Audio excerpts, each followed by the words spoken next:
उदालगुरियाव जागायबाय जिल्ला थाखोनि CEM काप 2025 जोलुर बादायनाय। मोनजि BTC बियाबखौ लानानै जागायबाय बड'लेण्ड CEM काप 2025 आ। उदालगुरि डिस्ट्रिक्टआव BTCनि जि समस्ति दङ बेयाव बिथांमोना कम्पिटिसन जागोन। ओंखायनो जों एबाराव मोनसे गोख्रों बड'लेण्ड FCखौ जों बानायनो नागिरदों। थांनाय जुन दाननि 14 खालारनिफ्राय जागायजेन्दोंमोन बे बड'लेण्ड CEM काप 2025 आ। बड'लेण्डनि बिखायाव थानाय मोन 420 BCDCखौ लानानै BTR सोरखारनि गेलेमु बिफाना हालामाव गेलेनाय बिथिङाव लाइमोनफोरखौ दावगाहोनाय लोगोसे इयुन जिउ राहा दानायाव थुलुंगा होनाय थांखिजों गिबि खेबनि थाखाय बड'लेण्ड CEM काप 2025 जोलुर बादायनाय हाबाफारि लानायखौ नुनो मोननाय जायो।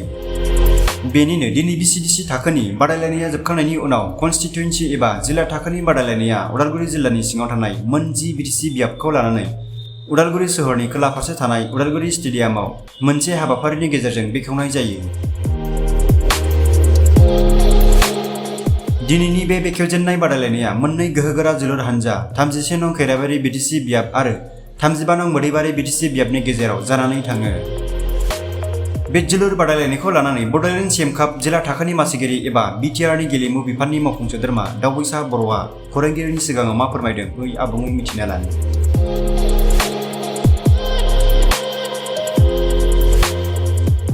जोङो जोंनि जि फोसावनाय बेयाव जों जाफुंसारबाय आरो जोंनि बे बादायलायनायाबो जिहेतु सोलिबाय थादों। जोंहा PCDC लेभेलनि बादायनाया जोब्बाय आरो PCDC लेभेलनिफ्राय मोनसे टीमा चेम्पियन जानानै फैगोन आरो बिथांमोना सिभिल डिस्ट्रिक्ट बेवहाय कम्पिटिसन खालामगोन। हमनानै ला उदालगुरि डिस्ट्रिक्टआव BTCनि जि समस्ति दङ बेयाव बिथांमोना कम्पिटिसन जागोन आरो बेबायदिनो दानि बिटिआर थानाय मोनबा जिल्लानि गेजेराव कम्पिटिसन जागोन आरो बेयाव जाय देरहायो बिथांमोनखौ काउन्सिल लेभेल कम्पिटिसनाव जों लांनाय जागोन जायखौ जों सेन्ट्रेलिबो होनना बुंनो हायो। दा 40 समस्तिनिफ्राय 40 टीम बे काउन्सिल लेभेल कम्पिटिसनाव बिथांमोना बाहागो लाहैगोन।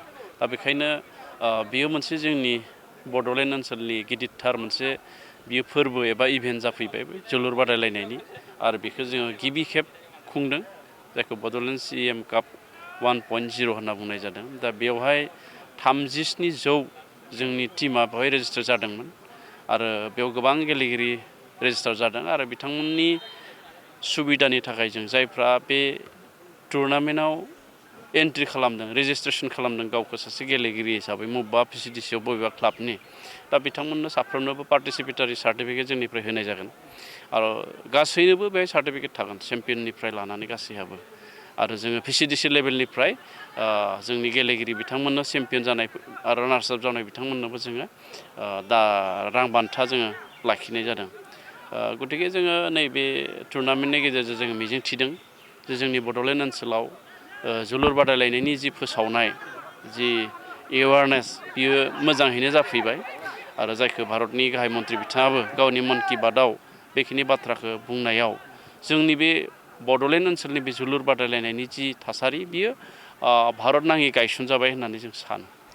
आइजोफोराबो दिनै जोलुर बादायलायनायाव ओंखारबाय दा गेलेगिरि हिसाबै ओंखारबाय दा दिनै नोंथांमोना हौवाफोरनि हिसाबै बादायनो नागिरदों आइजोफोरनि थाखाय माबाफोर सिन्था खालामनाय जादों नामा? आइजोफोरनि थाखायबो दङ जोंहा नैबेथ' बड'लेण्ड CEM काप 1.0 बेवहाय जों हौवाफोरनि थाखाय देग्लायनिफ्राय आरम्भ खालामदों नाथाय जोङो बोसोरथाम सिगांनिफ्राय बड'लेण्ड स्पर्ट्स मिट जोङो खुंदों।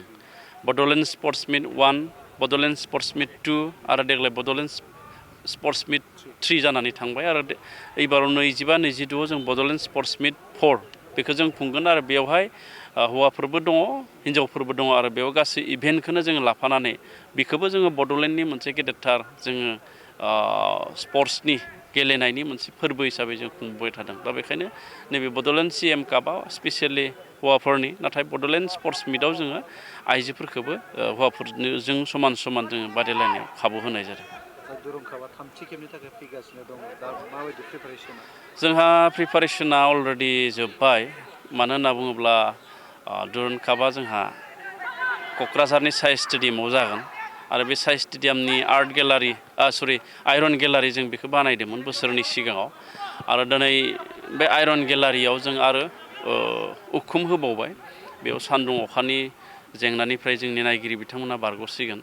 दा बाहाय जोंहा ट्रफि टुरा फैबाय थानाय जुलाइ दाननि 13 खालारनिफ्राय जोंहा जागायगोन आरो ट्रफि टुरा 15 जुलाइसिम जानानै आरो दुरुन कापनि जि मेन गेलेनाय बेबो जासिगोन दा ओंखायनो दुरुन कापनि थाखाय जोंनि गभर्नमेन्टनिफ्राय बिटिआर सरकारनिफ्राय जेरैबायदि थियारि जानांगौ बेयो जोब्बाय आरो जोंहा जिहेथु दुरुन कापआव जोंनि जोलुर बादायलायनाय टीम मोनसे बेवहाय गेलेनो खाबु मोनो बड'लेण्ड एफसि दा बेखायनो बे बड'लेण्ड एफसिनि गेलेगिरिनि टीम सायख'नायाबो जोंहा सोलिबाय थादों आरो प्रेक्टिसाबो जोंहा जासिगोन जाबायनो थादों दा बेखायनो बे जों एबाराव मोनसे गोख्रों बड'लेण्ड एफसिखौ जों बानायनो नागिरदों बे खामानियाबो जोंहा सोलिबाय थादों